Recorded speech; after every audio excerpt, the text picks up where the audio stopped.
To give access to a Jira project, follow these steps. Log into Jira. Access your Jira account with administrative privileges. Navigate to Project Settings. Go to the project for which you want to grant access. Click on Project Settings from the sidebar. Access Permissions. Select Permissions or Access from the Project Settings menu. This opens the permission scheme associated with the project. Edit Permission Scheme. Click on Actions or Edit Permissions to modify the permission scheme.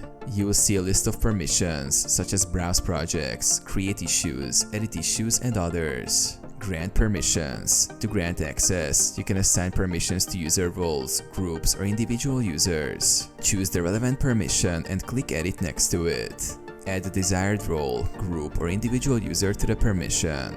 Save changes. After assigning permissions, click Save to apply the changes. Ensure that the new permissions are correctly reflected in the permission scheme.